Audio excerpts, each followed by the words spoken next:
अस्सलाम वालेकुम जी। Welcome to Kazi speaks and financial talks. मैं उम्मीद करता हूँ आप सब लोग बिल्कुल खैरियत से होंगे और आप लोगों का आज का दिन भी अच्छा गुजरा होगा। मार्केट में आज रिकवरी, और जैसे मैं एक्सपेक्ट कर रहा था कि मार्केट हमें एक ईदी अच्छी दे सकती है। आज के दिन 4276 पॉइंट मार्केट ने ऐड किए हैं। वॉल्यूम में भी कुछ बेहतरी नजर आई है, 213 मिलियन का वॉल्यूम। अब आगे चल के हम एक दो खबरें हैं वो भी डिस्कस करेंगे, देन मजीद कुछ चीजें खुल के आप लोगों के सामने आ जाएंगी। तो ये हमें पता चल जाएगा कि मार्केट में जो है वॉल्यूम क्यों नहीं आ रहा, मार्केट के वॉल्यूम ना आने के पीछे जो है क्या वजह है। और काफी टाइम हो गया, पूरे रमजान में वॉल्यूम हमें देखने को नहीं मिला। और कौन सा एक जो है वो फिपीलिपी में से एक चीज है जिसकी तरफ से, जिस इंस्टीट्यूशन की तरफ से लोकल साइड से बाइंग नहीं आ रही है, बहुत टाइम हो गया है, वो भी आज हम जरूर डिस्कस करेंगे। 213 मिलियन का वॉल्यूम है और 4276 पॉइंट जो है आज मार्केट ने ऐड किए हैं एज एक्सपेक्टेड। कल भी मार्केट को पॉइंट्स ऐड करने चाहिए क्योंकि कल जुमरात वाले दिन है, आखिरी दिन है। जुमे वाले दिन हमारी मार्केट में छुट्टी होगी। वो आगे चल के हम लोग नोटिफिकेशन भी चेक करेंगे आज। Bank of Punjab again positive है। बैंक ऑफ पंजाब कल एक्स हो जाएगा, कल यहाँ से ₹1.5 नीचे ओपन होगा, मतलब कि 25.5 पे। 54 मिलियन का वॉल्यूम है। और देन आपके पास वसी मोबिलिटी मुडारबा है जी, चलें जी, 700% का गेन आज दे गया है। 31 मिलियन का वॉल्यूम है। किया इलेक्ट्रिक आपका आज पॉजिटिव है, 26 मिलियन का वॉल्यूम है। यूनिटी पॉजिटिव है, 17 मिलियन का वॉल्यूम है। हस्कोल आपका पॉजिटिव है और 71 पैसे ऐड कर गया। यूनिटी को भाई मेरे एवरेज कर लेना चाहिए अब 8.5 पे, 7 तक तो मेरे ख्याल में आ सकता है, 7 7.5 तक इसे एवरेज कर लेना चाहिए। अब फिर आप अपने लॉन्ग के टारगेट रखें कि यहाँ से 2x 3x हो सकता है कि नहीं, तो बिल्कुल यहाँ से हो सकता है। तो एक बेस्ट लेवल पे मिल रहा है यूनिटी आपको। अब जो इनका जो मामला चल रहा था एक्विजिशन का, वो तो जो दूसरी कंपनी थी, जो उन्होंने तो अपना मामला क्लियर कर दिया है कि अब उनके पास मेजर होल्डिंग है। देन आपके पास WTL है, पॉजिटिव है। पेस आपका कैप है। नेशनल बैंक आज अगेन डाउन है एक्स के बाद। सीनर्जी आपका साइडवेज है। NCPL आपका पॉजिटिव है। यहाँ पे देखिए टॉप एडवांसर में आपके पास वसी मुडारबा है, किराइट शेयर्स हैं, फर्स्ट लूर मुडारबा है, देन पेस है आपके पास, ICCI है, TRSM है, देन DFML है, देन आपके पास पैकेजन पावर है, देन आपके पास मजीद लो वॉल्यूम वाले हैं। यहाँ पे देखें जी, आपके पास एक तो आइटेंस टेक्नोलॉजीज है, JUBS है, वॉल्यूम अच्छा है, 786 है। देन आपके पास सर्विस इंडस्ट्री टेक्सटाइल लिमिटेड है जी, और आप लोगों के पास शदाब टेक्सटाइल है। शदाब के मेरे ख्याल में राइट शेयर्स चल रहे हैं। बात करते हैं जी जरा ब्रेकर्स की। सर्किट ब्रेकर्स हमें क्या कहते हैं। टोटल 15 कैप हैं जी आज हमारे पास। बेला, BTL, CFL, CRTM वॉल्यूम वाला है, रेगुलर बेस पे कैप जा रहे, इससे थोड़ा एहतियात करनी चाहिए। देन DFML है, FTSM है, ICCI है, देन NRSM है, पेस है, पैकेजेस है, देन आपके पास TRSM है। टोटल आपके पास 15 कंपनी आ जाती हैं। लोअर कैप में आपके पास जो है एक आइटन्स है, आइटन्स टेक्नोलॉजी है, और आप लोगों के पास यहाँ पे कुछ भी नहीं है। आगे चलते हैं जी और बात कर लेते हैं मेजर पॉइंट कंट्रीब्यूशन। आज सारे फंडामेंटल स्टॉक्स ने जो है वो पॉइंट सेट किए हैं। UBL ने किए हैं 530, OGDC ने किए हैं जी 393, FFC ने तकरीबन 350, PPL ने 304, मीजान बैंक ने 260, हपको ने 154, MCB ने 140, माड़ी ने 140, लकी ने 147, PSO ने 126। और मजे की बात, आज सीमेंट सेक्टर में कुछ न कुछ हमें रिकवरी देखने को मिली है। आज सारा सीमेंट परफॉर्म कर गया है। कुहाड़ सीमेंट भी, लकी सीमेंट भी, डेरा गाजी खान सीमेंट भी, चिराग सीमेंट भी, मैं देख रहा था ऑलमोस्ट सारे का सारा सीमेंट जो है आज परफॉर्म करके गया है। और सीमेंट में आज हमें थोड़ी सी जो है वो शॉर्ट टर्म की एक रिकवरी देखने को मिली है। बाकी आज का जो डेटा है वो सारे का सारा मैंने आप लोगों के साथ शेयर भी कर दिया है। जो रिजल्ट्स आए हैं आज के, वो भी मैंने आप लोगों के साथ शेयर कर दिए हैं। अभी एक फिपीलिपी रहता है, फिपीलिपी मैं अपना व्हाट्सएप चैनल पे भी आप लोगों के साथ शेयर कर देता हूँ, उससे आप बेशक रीड भी कर लीजिएगा। उससे आपको आइडिया हो जाएगा कि आज ओवरऑल मार्केट में क्या हुआ है। तो आज भी अगर सीमेंट को देखें ना, तो मार्केट में सीमेंट आप आज सिर्फ और सिर्फ जो है वो इंडिविजुअल ने थोड़ा बाय किया, कंपनीज ने थोड़ा बाय किया है, मेजर जो है म्यूचुअल फंड्स ने बाय किए।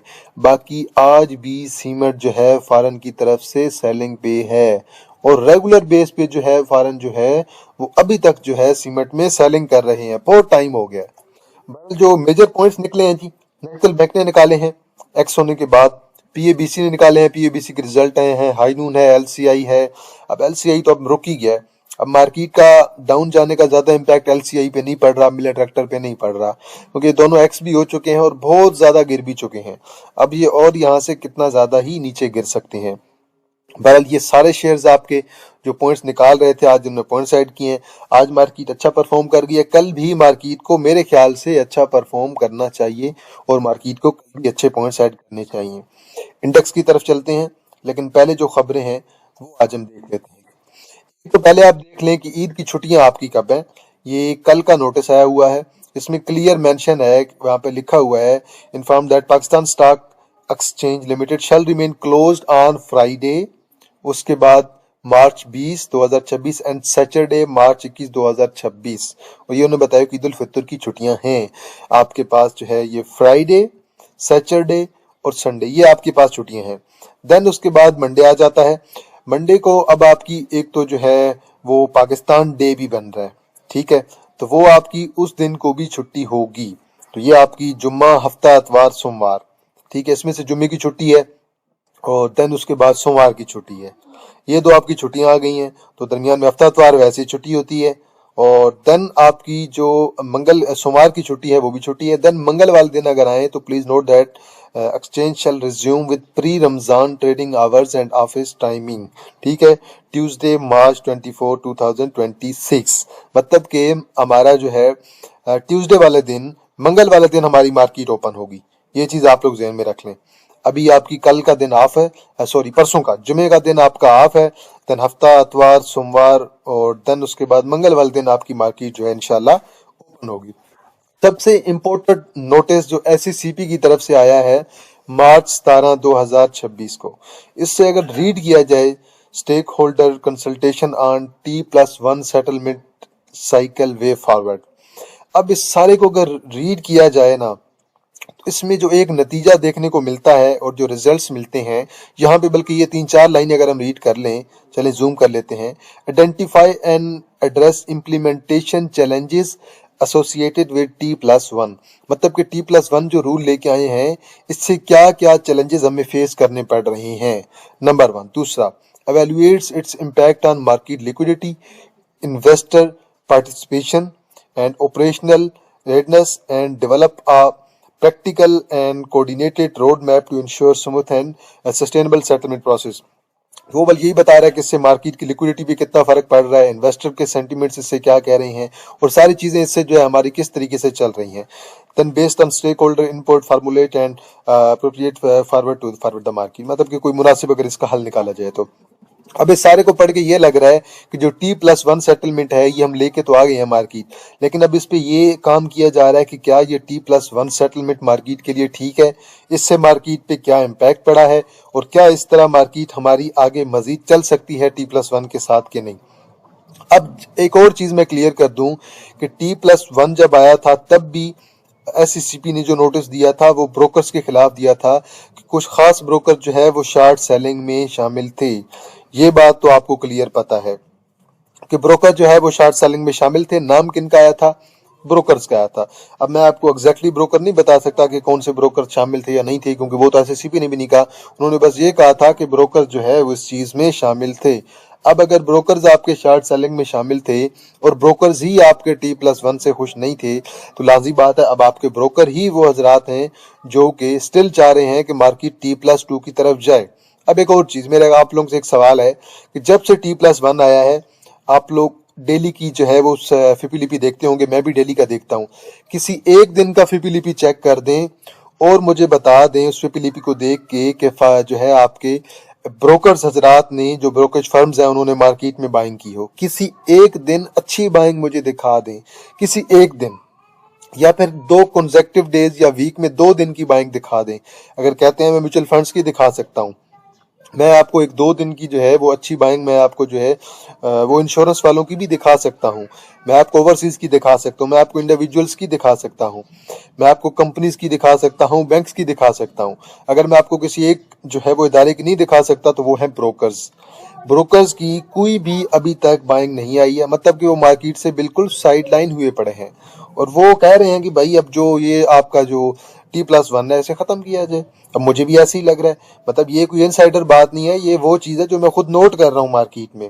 मतलब कि मैं तो खुद डेली का जो है वो फिपिलिपी देख रहा हूँ ना, मुझे डेली का फिपिलिपी यही देख के लग रहा है कि ब्रोकर मार्केट में इंटरेस्टेड नहीं है, ब्रोकर मार्केट में बाइंग करना ही नहीं चाह रहे हैं। तो अगर ब्रोकर मार्केट में बाइंग नहीं करना चाह रहे हैं तो हमारा एक ब्रोकर वाला इदारा तो चले फारिग हो गया, वो तो बाइंग ही नहीं कर रहा। तो अगर ब्रोकर हजरात जो है वही बाइंग नहीं कर रहे हैं तो T+1 या T+2 का मेजर बेनिफिशियरी या मेजर लॉस कौन ले रहा है? वो आपके ब्रोकर्स ले रहे हैं।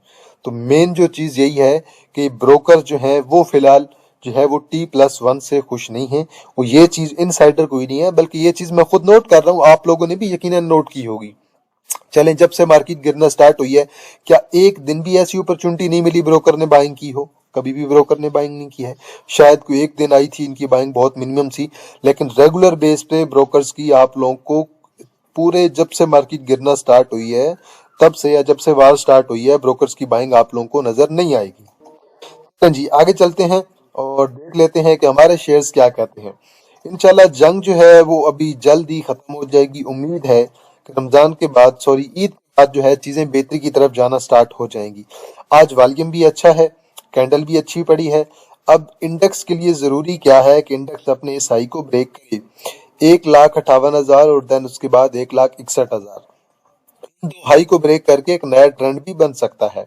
बल टेंशन की बात मेरे ख्याल में अब जो है जितनी सेलिंग होनी थी वो हो चुकी है। अब जो है वो मेरे ख्याल में सुकून ही करना चाहिए, और इंशाल्लाह जंग बंदी अगर होती है तो चीजें ज्यादा बेहतरी की तरफ जाएंगी।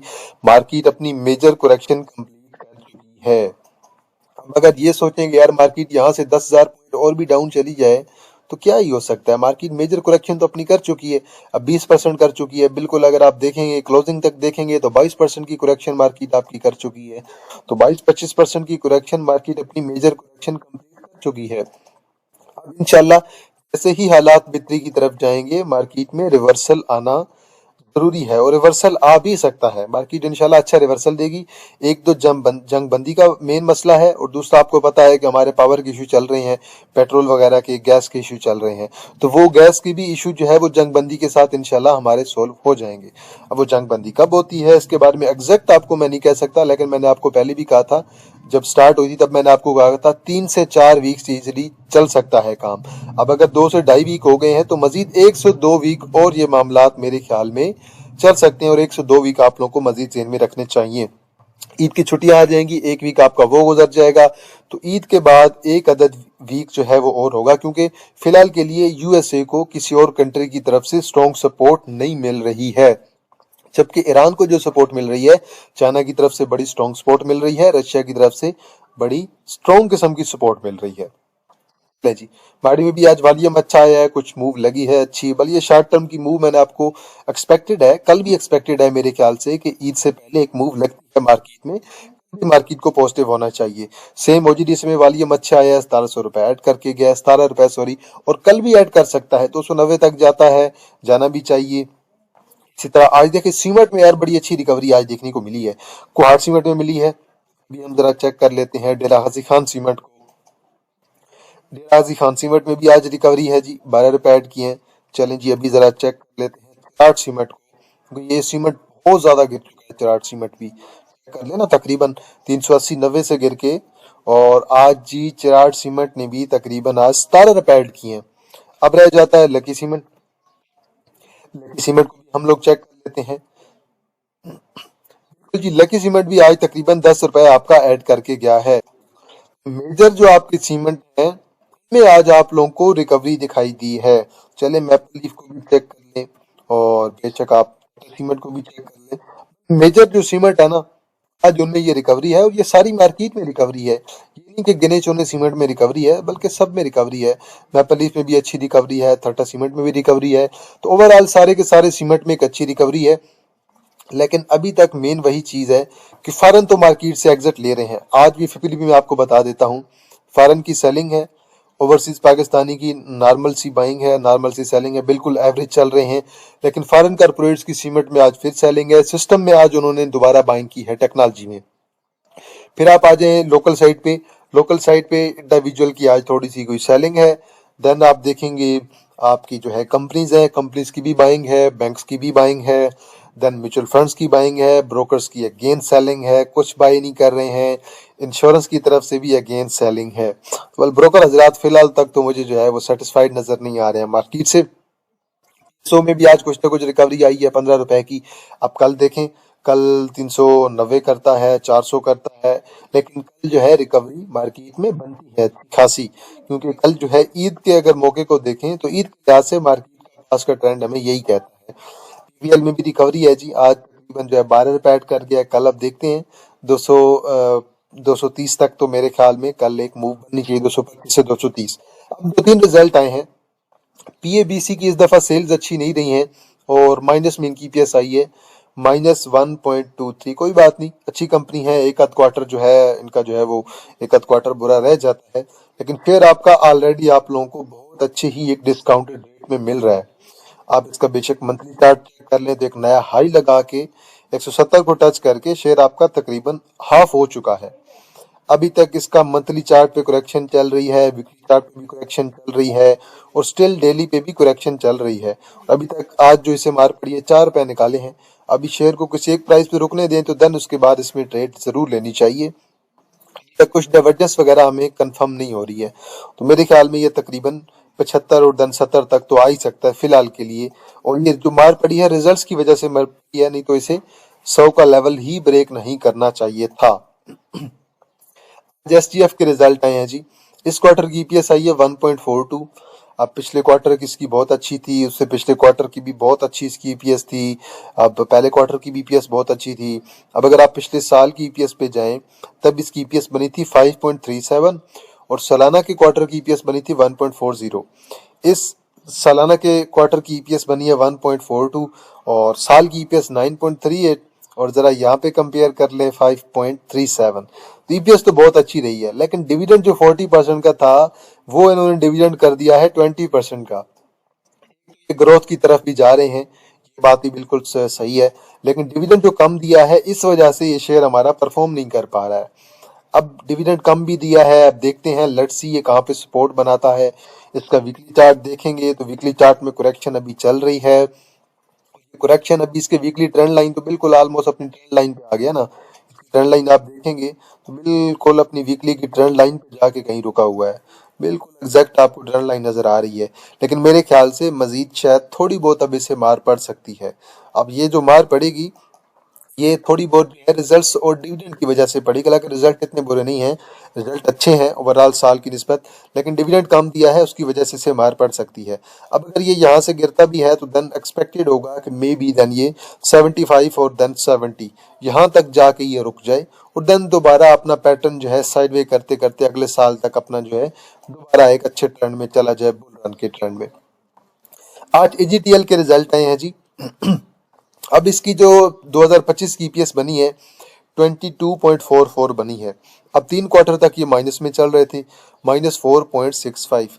अब -4.65 प्लस आप 22.44 करें तो ये तकरीबन आपकी जो है तकरीबन बन जाएगी 22 और 4 26, तो 27 तक आपकी ईपीएस बन जाती है। 26.5 27 इतनी कोई आपकी ईपीएस बनती है, तो तकरीबन 27 रुपए की इनकी इस क्वार्टर की जो है वो सालाना की ईपीएस रही है। पर मैंने इसकी रिपोर्ट रीड नहीं की है। अब यहाँ पे एसएस ट्रेड वालों ने ईपीएस ठीक लिखी है या गलत लिखी है इसके बारे में अभी मैं आपको वेरीफाई नहीं कर सकता, लेकिन मैं जब इसकी रिपोर्ट रीड करूंगा तो फिर चीजें क्लियर हो जाएंगी। अभी तक तो यही लग रहा है कि इसकी ईपीएस इस क्वार्टर की जो बनी है वो 26-27 बनी है, और जो पिछले आपके क्वार्टर की ईपीएस थी वो जो टोटल माइनस में चल रही थी वो इसमें प्लस करते हैं तो इतनी बनती है तकरीबन 26-27 के राउंड अबाउट। आगे चलते हैं जी। बैंक ऑफ पंजाब अब एक्स होने वाला है जी, 19 एक्स डेट है, ठीक है। अब ये एक्स हो चुका है, कल ये यहाँ से 1.5 रुपए नीचे ओपन होगा और कल ये तकरीबन जो है 25.5 पे ओपन होगा। अब आप ये चेक करें कि इसका ईयरली एक्स होने के ऊपर क्या ट्रेंड रहता है। ये ईयरली रिजल्ट है, ईयरली पे एक्स हुआ है, ईयरली के एक्स होने के बाद शेयर अच्छा खासा डाउन में जाता है। अगर आप इस जगह पे आ जाएं, जब ये एक्स हुआ था यहाँ से एक्स होने के बाद शेयर यहाँ से 4-5 रुपए नीचे आया था, उस प्राइस के मुताबिक जब ये शेयर आपका तकरीबन एक्स हुआ था 13.5-14 पे था, तो 13 से एक्स होके ये शेयर आपका तकरीबन 8 पे आ गया था, मतलब कि 5 रुपए शेयर ने निकाले हैं। अब ये 5 अगर आप परसेंटेज के लिहाज से कैलकुलेट करेंगे ना यहाँ से, तो फिर तो बहुत ज्यादा बनेगा ना, ये 33% बन रहा है अगर आप परसेंटेज के लिहाज से कैलकुलेट करते हैं। अब अगर देखें कि कल ये शेयर हमारा एक्स होता है, तो कल ये शेयर हमारा एक्स होके तकरीबन 25.5 पे ओपन होगा। बिल्कुल जी, इसी जगह पे दोबारा ओपन होगा। अब अगर इससे नीचे आएगा देन हम एक्सपेक्ट करेंगे कि ये शेयर हमारा नेक्स्ट तरफ आए, देन ये जो हमारे गैप्स हैं ये गैप कवर करे और ये शेयर हमारा मिनिमम जो है 20 तक आ जाए। 20 तक अगर आ जाए हमारे सारे गैप कवर हो जाएंगे। और अब ये देखें कि इसने आपको पहले क्वार्टर में डिविडेंड कोई नहीं देना है। अगर अब ये डिविडेंड देगा भी सही, आपको दूसरे क्वार्टर में देगा। तो अगर दूसरे क्वार्टर में डिविडेंड देगा तो आप लोगों ने ये चीज़ लाजमी ज़हन में रखनी है कि दरमियान में जो आपके 5-6 माह रहने हैं उसमें आपको डिविडेंड कोई नहीं आना है। तो 5-6 माह के लिए शेयर आपका थोड़ा सा डाउन भी रह सकता है। देन जब सेकंड क्वार्टर के रिजल्ट करीब आएंगे तो देन ये शेयर आपका पंप करने लग जाएगा, परफॉर्म करने लग जाएगा। तो ये सारा सीन आप लोगों को ज़हन में रखना है। अब अगर कोई बाय करना चाह रहा है 6 माह साल ज़हन में रखें। सेम इसी तरह मैं नेशनल बैंक की बात करता हूँ। अगर नेशनल बैंक के बारे में कोई कह रहा है कि यार मैंने लेना है, तो आप लोगों ने अपना ज़हन में रख लेना है कि आपने कितने टाइम फ्रेम के लिए लेना है। आज 10 मिलियन का वॉल्यूम है, 5 रुपए नीचे आया है। अब अगर आपने लेना है तो आपने ये देखना है कि यार ये आपको हाफ ईयर पे या क्वार्टर पे, किसी क्वार्टर पे डिविडेंड तो नहीं दे रहा है, ये तो आपको साल के एंड पे दे रहा। तो अगर आप साल के एंड तक इसे ज़हन में रख सकते हैं, आप होल्ड कर सकते हैं, तो फिर आप लोग इसे 6 माह या साल के लिए ज़हन में रखते हैं बाइंग के लिए, फिर आप लोग इसे बाइंग कर सकते हैं। अब ये आपको उम्मीद है कि ये गैप फिलिंग की तरफ आ सकता है, एक्सपेक्टेड है। पर रेट तो ऑलरेडी बहुत अच्छा है, यहाँ से 170 पे आता है, 150 पे आता है, इसे बाई किया जा सकता है और देन दोबारा एक अच्छी रैली एक्सपेक्टेड होगी। अब ये मैंने आपको उस दिन भी मना किया था कि अगर 350 का डिविडेंड है तो ये देख लें कि आपका ये 35 से ज़्यादा ही नीचे जाएगा। एक्स की प्राइस इसकी तकरीबन बन रही थी उस दिन 193 के राउंड अबाउट बन रही थी और शेयर आपका तकरीबन 184 पे पहुंच गया और अभी मजीद भी शेयर आपका नीचे जाने की कोशिश कर रहा है। तो अब जिन्होंने लॉन्ग टर्म के लिए बाय करना है उनके लिए तो अच्छी अपॉर्चुनिटी भाई, वो आप लोग बाय कर सकते हैं। एचसीएल अब मेजर अपनी करेक्शन कंप्लीट कर चुका है। इसका वीकली चार्ट देखें, मेजर करेक्शन कंप्लीट है। अब ये मेरे 10 वाले लेवल पे आए ना आए ये मैं कंफर्म आप लोगों को नहीं कह सकता, और मेजर जो करेक्शन है वो अपनी ये कंप्लीट कर चुका है। अब जिसने लेना है 13 से 12 के दरमियान वो यहाँ पे मेजर ले सकता है, और अगर कोई 30-40% की गुंजाइश बची तो वो आप अपनी गुंजाइश बेशक यहाँ पे रख सकते हैं। बाकी आप लोग देख लें, मुझे तो लग रहा है कि मेजर करेक्शन जो है इसकी कंप्लीट हो चुकी है। वॉल्यूम जो है इसमें स्लो आएगा क्योंकि इसने साल के एंड पे डिविडेंड देना होता है, तो फौरी इस पे वॉल्यूम आपका नहीं आने वाला। लेकिन इंशाल्लाह ये अब आपका मेजर करेक्शन ले चुका है, तो आप बेशक इसकी एवरेजिंग या बाइंग कर सकते हैं। देन बिफो है, बिफो आपकी मेजर जो है वो करेक्शन कंप्लीट कर चुका है। चाहे आप इसका डेली चार्ट देखें, डेली चार्ट पे वॉल्यूम भी अब आने लग गया है। अब मेरे ख्याल में 90 से नीचे नहीं जाना चाहिए। इसका वीकली चार्ट देखें, मंथली चार्ट देखें, तो सब लेवल पे आपको ये लगेगा कि इसकी मेजर करेक्शन हो चुकी है। लेकिन वीकली चार्ट और मंथली चार्ट स्टिल ये बता रहे हैं कि अभी इसे डाउन आना चाहिए। अब शेयर के फंडामेंटल्स की बेस पे तो मेरे ख्याल में इतना नहीं करना चाहिए था, लेकिन अब हमारे पास जो आखिरी 1-2 सपोर्ट रह गई है ना हमारे जहन में, इसकी जो बची हैं वो हमें जहन में रखनी चाहिए। एक आइडियल सपोर्ट 93 से 94 की है। वो सपोर्ट अगर ब्रेक होती है तो फिर शेयर को हैवी किस्म की मार पड़ेगी और शेयर हमें 70 से 75 के लेवल के दरमियान दिखाई देगा। तो ये अब हमारे दो जो हैं बेस्ट एवरेजिंग लेवल हैं, इन लेवल पे एवरेज कर लेना चाहिए और फिर ये ज़हन में रखना चाहिए कि शेयर आपको तकरीबन 5-5.5 रुपए का शेयर आपको साल का डिविडेंड भी दे रहा है। अगर 5 रुपए का डिविडेंड भी दे रहा है तो फिर भी अगर ये शेयर आपको 90 के रेट पे मिल रहा है तो आप लोग बेशक इसी सेक्टर में से देखेंगे तो इसी सेक्टर में से ये शेयर आपको बहुत अच्छा दिखाई देगा। अटक रिफाइनरी है। अब रिफाइनरी आपकी जो एनर्जी के क्राइसिस हैं इसकी वजह से मेजर बेनिफिशियरी है, चाहे अटक रिफाइनरी हो चाहे नेशनल रिफाइनरी हो, लेकिन सबसे ज़्यादा जो आपकी बेनिफिशियरी है वो अटक रिफाइनरी है। कुछ माइनर जो बेनिफिशियरी है आपकी पीआरएल भी हो सकती है और देन आपकी सीनर्जी भी हो सकती है, लेकिन मेजर जो आपकी बेनिफिशियरी है वो इससे आपकी अटक रिफाइनरी है और अटक रिफाइनरी पे ज़्यादा इम्पैक्ट भी पड़ा है। इसी वजह से मेजर करेक्शन भी हुई है, लेकिन अटक रिफाइनरी दोबारा भी इतना ज़्यादा अभी तक नहीं गिरा। तो शायद अटक रिफाइनरी दोबारा यहाँ से 850 और 900 की एक अच्छी रैली लगाने के मूड में है। तो बल चेक कर लीजिएगा अटक रिफाइनरी को भी, आप एनआरएल को भी चेक कर लीजिएगा, ऑलरेडी बहुत अच्छे रेट पे मिल रहे हैं।